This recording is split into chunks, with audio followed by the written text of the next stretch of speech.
Yes, yes, yes. I am so happy about this film right now. Like, finally getting to see what to expect from the rest of Phase 4. And to me, I'm sorry, but Shang-Chi and the Legend of the Ten Rings, this film is what kicks off Phase 4. I know they're saying that it's Black Widow, but Black Widow, again, I said it in the Black Widow entry I did for this film, and I've said it numerous times in other films about Marvel stuff. And Black Widow is just it's 10 years too late. You know what I'm saying? Like, we were looking forward to it, we wanted it, but we wanted it post Endgame. You know what I mean? Like, that's what we deserved. We deserved it post Endgame. But they made it fit in what they're doing now for Phase 4. It's kind of just a filler movie in my perspective to kind of lead into who is going to be the replacement sort of Black Widow, who we kind of got in the film as well. But this is the film that really this is the film that kicks off Phase 4. This is the film that kicks off what we're expecting from Marvel movies moving forward. And I was so happy. It's such a good film from start to finish.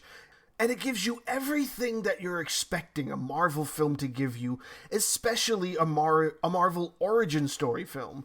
You know, I've seen a lot of articles pop up about how, like, oh, the origin story films ranked. And nothing has been as exciting as this film has given us so far.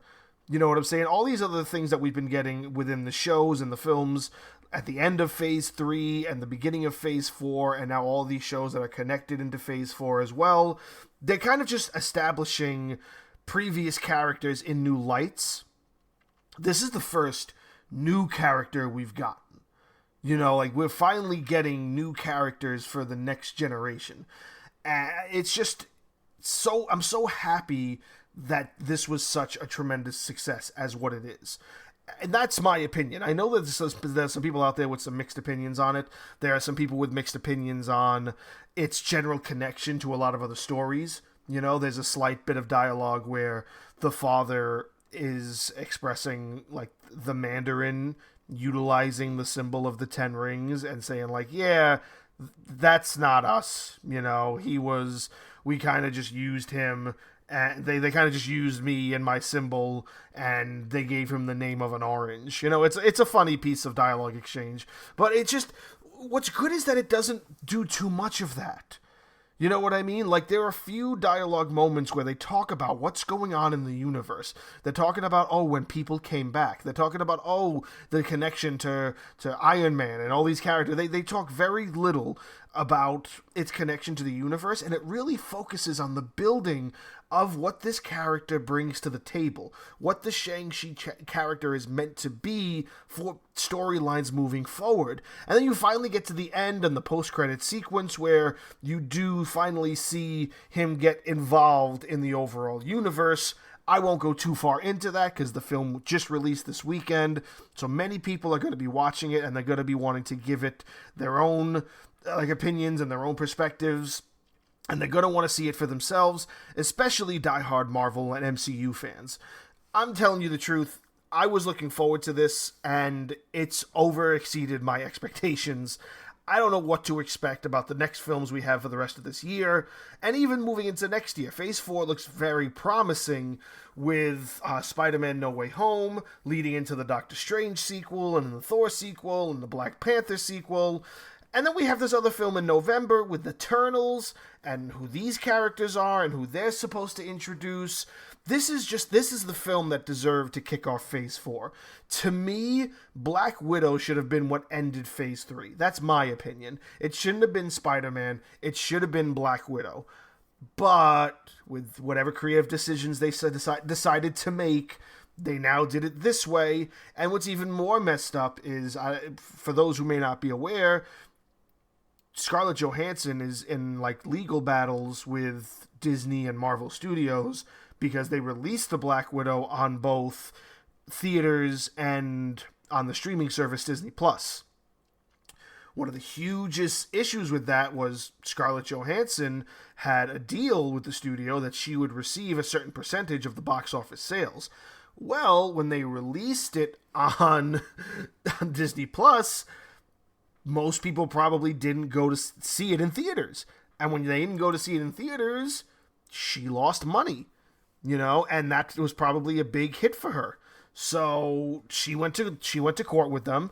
They've totally cut all ties with her and anything that she's going to be involved in as far as Disney and Marvel Studios is concerned. She's no longer going to be involved in anything Marvel related. So that's a big issue when it comes to her as a character and the role she played in the first 22 films. But you also realize that Shang-Chi wasn't released that way. Shang-Chi is straight in theaters. I don't think you can get this on Disney Plus yet. They probably will soon, but not yet. This is strictly in theaters, from what I know, being that it's only been out this weekend. And it's already kind of, I think, met its budget. I don't think it's surpassed its budget in any way whatsoever in the box office, but it's still fresh. And it's just upsetting to think that was a decision they decided to make for this movie, but not for Black Widow, but not for this movie, for Shang-Chi. That's kind of something that I feel like would work in her defense, and kind of, I guess, it makes people's eyes open, like, well, why did they do that to Black Widow, but not Shang-Chi?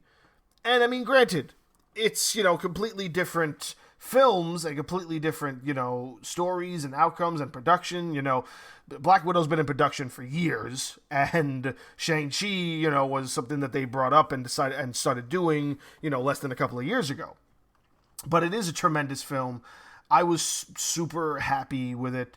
I was enjoying it from start to finish. This marks the 25th film in the Marvel Cinematic Universe, and to me, it truly kickstarts Phase 4. And I hope that we keep this ball rolling when it comes to what Eternals is going to bring to the table. And Spider-Man in December, we all know that's going to be good. I don't know what we're getting with the Doctor Strange film yet. Nothing's been released on that, but that's even later down the line. That's not until March of 2022. And then we have Thor in May, and then we have Black Panther in July. So 2022 is going to be a great year.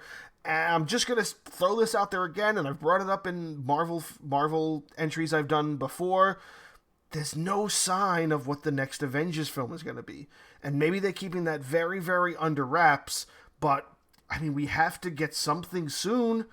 You know what I mean? Like, I've talked about it before. Every phase before this had an Avengers film in it. And maybe they're saving it for Phase 6. Maybe they're saving it as an announcement close to the end of Phase 5 or 6. I don't know. I don't know. All I do know is that this is probably the longest of the phases so far. This phase has... Each phase, I think, had anywhere from 6 to 7 films leading up into... Yeah, the Avengers would have been the 6th film or the 7th film of that series. This has like 10 or 11 films. This is almost a dozen films in Phase 4 without there being an Avengers film. So it was always like 3 or 4 starter films, and then maybe a sequel to those starter films, and then an Avengers film. Then the next phase, more films to kind of create more characters, and then an Avengers film. And there's no Avengers film in sight. Another thing I love is that I don't know much about the Shang-Chi character. So this opened my eyes to him, and I realized, like, he is not only just awesome, but he's probably going to play a big role in whatever stories they have moving forward. And I do hope he eventually is involved in an Avengers film. I think he is, especially with how it ended. And I'm not going to go too much into that because I don't want to ruin it for anybody. Again, it's very new. A lot of people have gotten to see it. A lot of people haven't.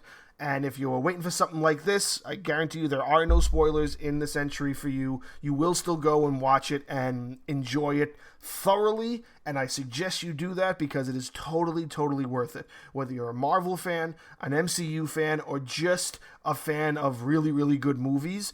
Again, this doesn't go too deep into the Marvel stuff. It's really its own story to build up this character, and that's what we needed. We needed something like this. We don't need too many sequels. We need standalone characters again so we can get reinvested in the story. And this character has me reinvested, and I'm excited for the future.